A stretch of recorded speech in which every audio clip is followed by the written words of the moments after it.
ঈদের সকালে যখন সারা দেশ উৎসবের আমেজে ভাসছে, ঠিক তখনই এক বিশাল রাজনৈতিক ঝড়ের সংকেত দিলেন জামাতে ইসলামীর আমির ডাক্তার শফিকুর রহমান।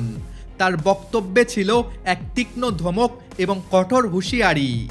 তিনি সরাসরি প্রশ্ন তুলেছেন বর্তমান রাজনৈতিক গতিপথ নিয়ে। আমিরের ভাষ্য মতে, যদি জুলাইয়ের গণ আকাঙ্ক্ষা বা জুলাই সনদ মেনে না নেওয়া হয়, তবে এই শান্ত পরিবেশ মুহূর্তেই এক ভয়াবহ গণ আন্দোলনের রূপ নিতে পারে। তিনি একটি ঐতিহাসিক বৈপরীত্য তুলে ধরে বলেন, বিএনপি যখন নির্বাচিত হয়ে ক্ষমতায় যায়, তখন সেটা যদি হালাল হয়, তবে জুলাই বিপ্লবের ফসল গণভোট তা আজ কেন হারাম হয়ে গেল? এই একটি প্রশ্নই এখন বাংলাদেশের রাজনীতির কেন্দ্রবিন্দুতে।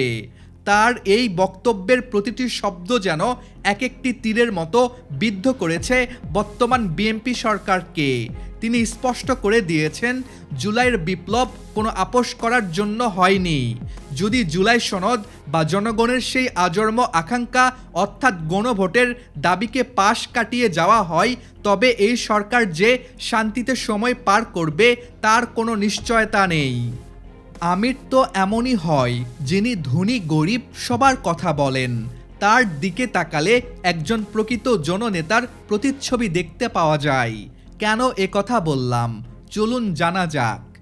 জামাত আমির বলেন, নিম্ন আয়ের মানুষগুলো সারা বছর তিল তিল করে সামান্য কিছু টাকা জমায়, যাতে ঈদের ছুটিতে নারীর টানে বাড়ি ফিরতে পারে।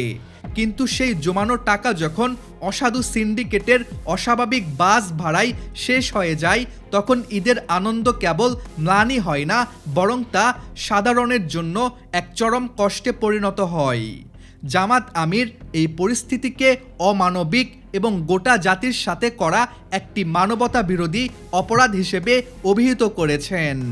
সরকারের সংশ্লিষ্ট বিভাগগুলোর মন্ত্রীরা যখন এই লুটপাট নিয়ে অসংলগ্ন কথা বলেন, তখন তা কেবল তাদের ব্যর্থতায় প্রকাশ করে না, বরং পুরো জাতিকে লজ্জিত করে। এখানে আমিরের ক্ষোভ কেবল রাজনৈতিক নয়, বরং এটি একজন সংবেদনশীল মানুষের হৃদয়ের হাহাকার। জামাতের আমির ডাক্তার শফিকুর রহমান অত্যন্ত যৌক্তিকভাবে ক্ষমতার বৈধতা নিয়ে প্রশ্ন তুলেছেন। তিনি স্পষ্ট করেছেন যে জনগণের কাছে যখন ভোট চাওয়া হয়েছিল, তখন দুটি প্রধান বিষয় ছিল, একটি হলো গণভোট এবং অন্যটি সংসদ নির্বাচন। জনগণ সেই আহ্বানে সাড়া দিয়ে দুটি ভোটই দিয়েছে। তাহলে আজ কেন স্বার্থের প্রয়োজনে একটিকে হালাল বা বৈধ হিসেবে গ্রহণ করা হচ্ছে, আর অন্যটিকে অর্থাৎ গণভোটকে হারাম বা অবৈধ বলে দূরে ঠেলে দেওয়া হচ্ছে? এই দ্বিচারিতা বর্তমান সরকারের রাজনৈতিক সংকটের মূল কারণ বলে তিনি দাবি করেন। যাদের রক্তের বিনিময়ে, যে তরুণদের পঙ্গুত্ব বরণ করার বিনিময়ে আজকের এই পরিবর্তিত বাংলাদেশ অর্জিত হয়েছে, তাদের প্রতি আমাদের দায়বদ্ধতা পাহাড়সম। জুলাই আন্দোলনের সেই যোদ্ধাদের আকাঙ্ক্ষা ছিল একটি স্বচ্ছ এবং ন্যায়ভিত্তিক রাষ্ট্র ব্যবস্থা। জামাত আমিরের মতে, এই আকাঙ্ক্ষাকে পাশ কাটিয়ে যাওয়া মানেই হলো শহীদদের সাথে বিশ্বাসঘাতকতা করা। তিনি সাফ জানিয়ে দিয়েছেন, দেশের প্রায় ৭০% মানুষ আজ এই জুলাই সনদ বা গণভোটের আকাঙ্ক্ষা পোষণ করেছে। এই বিশাল জনগোষ্ঠীর চাহিদাকে অবজ্ঞা করার ক্ষমতা কারও নেই। যারা ভাবছেন রক্ত দিয়ে কেনা এই স্বাধীনতাকে তারা নিজেদের মতো ব্যবহার করবেন, তাদের জন্য আমিরের এই বক্তব্য এক চূড়ান্ত সতর্কবার্তা। আন্তর্জাতিক যুদ্ধ পরিস্থিতি সম্পর্কে মুসলিম উম্মাহর জন্য বলেন, যখন আমরা এখানে ঈদের নামাজ আদায় করছি, তখন গাজা, ফিলিস্তিন, কাশ্মীর এবং সোমালিয়ার মতো মুসলিম দেশগুলোতে ঈদের কোনো আনন্দ নেই। সেখানে যুদ্ধের দাবানল সভ্যতাকে পুড়িয়ে ছাই করে দিচ্ছে। আমির দোয়া করেছেন যেন আল্লাহ জালিমদের বিরুদ্ধে মজলুমদের সাহায্য করেন এবং শেষ পর্যন্ত তাদের বিজয় নিশ্চিত করেন।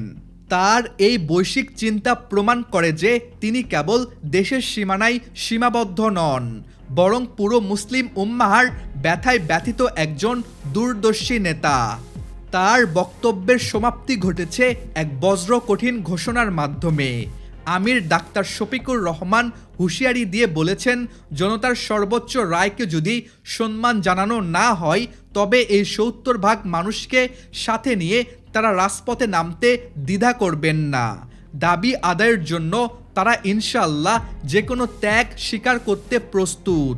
তিনি সরকারের প্রতি আহ্বান জানিয়েছেন যেন তারা দ্রুত এই জন আকাঙ্ক্ষা বুঝতে পারেন এবং বিরোধিতার পথ ত্যাগ করেন। কারণ ইতিহাসে দেখা গেছে আল্লাহ যুগে যুগে ছোট ছোট দলকে বিশাল বাহিনীর বিরুদ্ধে বিজয় দান করেছেন। আমিরের এই ধমক আর ধীরস্থির হুঁশিয়ারি কি বাংলাদেশের রাজনীতিতে নতুন কোনো ঝড়ের পূর্বাভাস দিচ্ছে? সময় বলে দেবে এই ঈদ পরবর্তী রাজনীতি কোন দিকে মোড় নেয়।